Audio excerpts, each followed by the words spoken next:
வணக்கம் ஃப்ரெண்ட்ஸ். ஓ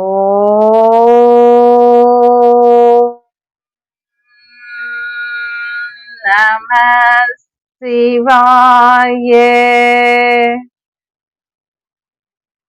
இயற்கைதான் தெய்வமே. இயற்கையோட ஒன்றிதான் நாம வாழணும். அதற்குத்தான் நமக்கு ஸ்தல விருட்சங்கள்லாம் சில விருட்சங்களை அதாவது மரங்களை கொடுத்திருக்காங்க பெரியவர்கள் அந்த காலத்திலிருந்தே. மரங்களை நம்ம வழிபடணும். மா, பலா, வாழை அப்படின்னு முக்கணிகள் இருக்கு. இப்ப காஞ்சிபுரத்துல பார்த்தோம்னா மாமரம் அங்க ஸ்தல விருட்சமா இருக்கு. காமாட்சி அம்மனுக்கு அங்க ஸ்தல விருட்சமே மாமரம் தான். அதுல ஒவ்வொரு கொப்பும், அதாவது ஒவ்வொரு கிளையும் ஒவ்வொரு சுவையில பழம் பழுப்பதாக சொல்லுவாங்க. அதே போல வாழை மரம் திருப்பஞ்சீலியில இருக்கக்கூடிய நீலிவனேஸ்வரர் கோவில்ல ஸ்தல விருட்சமா இருந்துருக்கு. அதை போலவேதான் பலாமரம் நிறைய கோவில்கள்ல ஸ்தல விருட்சமா இருக்கு. திருக்குற்றாலம், திருவேழிமலை, உறையூர், பெரும்பன்றியூர், திருவாலங்காடு, இது போல நிறைய ஸ்தலங்கள்ல பலாப்பழம், அதாவது பலாமரம் ஸ்தல விருட்சமா இருந்துருக்கு. இதுல திருக்குற்றாலத்துல இருக்கக்கூடிய அந்த குறும்பலா என்று சொல்லக்கூடிய பலாமரம் மிகவும் சிறப்பு வாய்ந்ததாகவும் சக்தி வாய்ந்ததாகவும் சொல்லப்படுகிறது. புராண காலங்களிலிருந்தே பெரும் பெயர் பெற்ற அந்த குறும்பலா சிவனின் சொரூபமாகவே இருக்கு. ஞானசம்பந்தராலும் பாடப்பட்டது. குற்றால குறவஞ்சி, இப்படி புராணங்களிலும் கூட இருக்கக்கூடிய அந்த குறும்பலா, சிவனின் அம்சமாகிய குறும்பலாவை பற்றியும் சிவபெருமானின் அந்த அருளை பற்றியும் தான் நம்ம இந்த பதிவுல பார்க்க போறோம். ஃப்ரெண்ட்ஸ், குறும்பலாவை நம்ம பார்த்து வணங்குவதற்கு முன்னால ஜெயகௌரி ஜோதிடாலயம் சேனலை நீங்க முதல் முறையா பார்க்கறவங்களா இருந்தா சப்ஸ்கிரைப் பண்ணுங்க. அப்படியே பெல் ஐக்கானை கிளிக் பண்ணுங்க, லைக் பண்ணுங்க, ஷேர் பண்ணுங்க ஃப்ரெண்ட்ஸ்.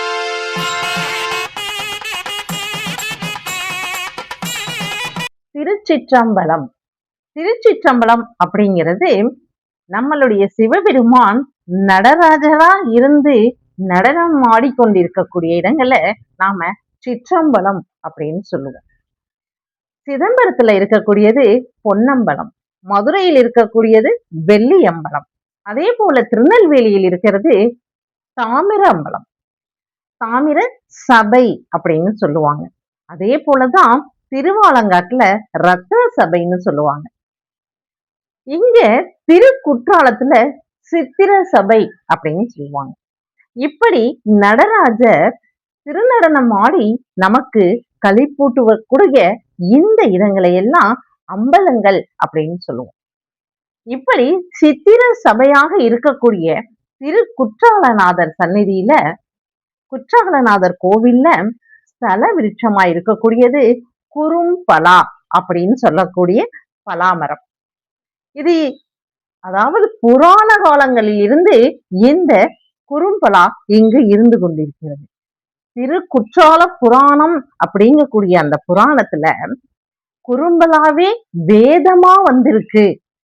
வேதமா வந்து இருந்து மரமாக வளர்ந்து சிவபெருமானுக்கு நிழல் கொடுத்து அதுவும் வளர்ந்தது, சிவபெருமானின் அருளும் எல்லோருக்கும் வளர்ந்தது அப்படின்னு சொல்றாங்க.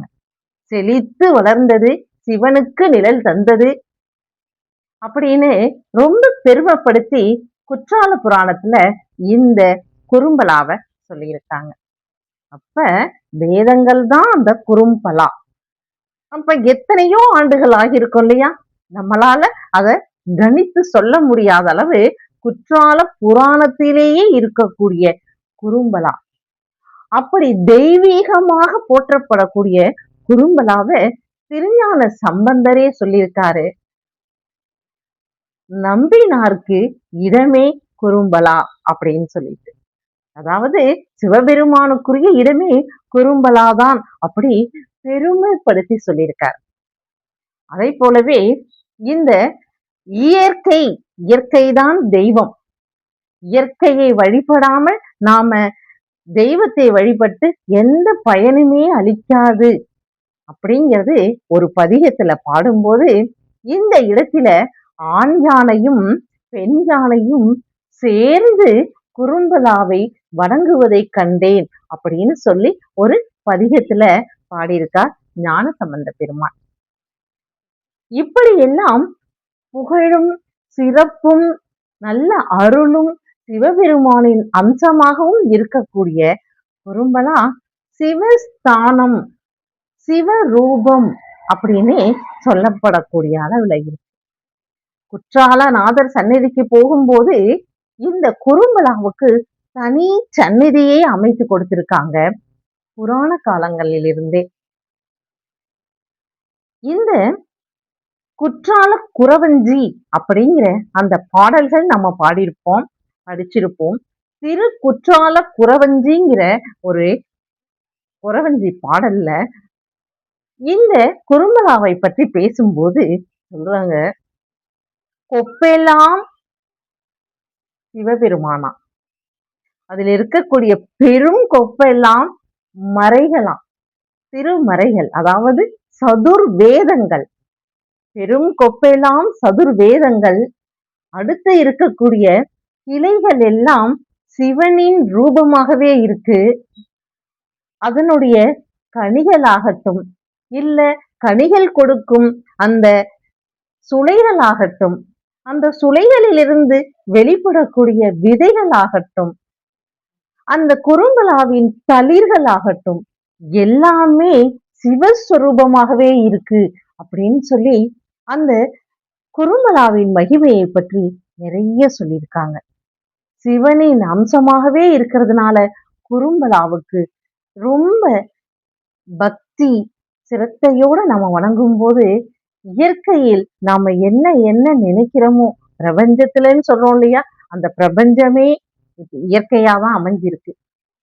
அப்படி பிரபஞ்சத்திலே நம்ம என்ன வேணும்னு நினைச்சு கேட்கிறோமோ அத்தனையுமே இந்த குறும்பலாவை வணங்கும் போதும் நமக்கு கிடைக்கும்.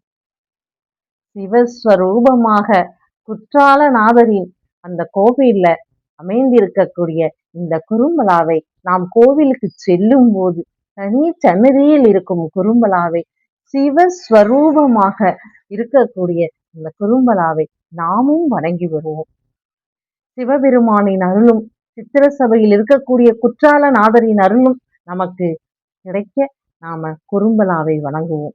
எல்லா இடத்திலும் பலா மரங்களும் பலா சுளைகளும் பலா கனிகளும் இருக்கும்போது இந்த குறும்பலாவுக்கு மட்டும்தான் வேத காலங்களில் இருந்தே, அதாவது சதுர் வேதங்களும் 4 வேதங்களுமே இந்த குறும்பலாவாக வடிவமைத்து வந்திருக்கிறது. சிவலிங்கத்திற்கு நிழல் தருகிறது, செழித்து வளர்கிறது அப்படிலாம் சொல்லக்கூடிய இந்த குற்றால புராணத்தில் இருக்கக்கூடிய இந்த குறும்பலாவை நாமும் வணங்குவோம். நல் ஆசி பெறுவோம்.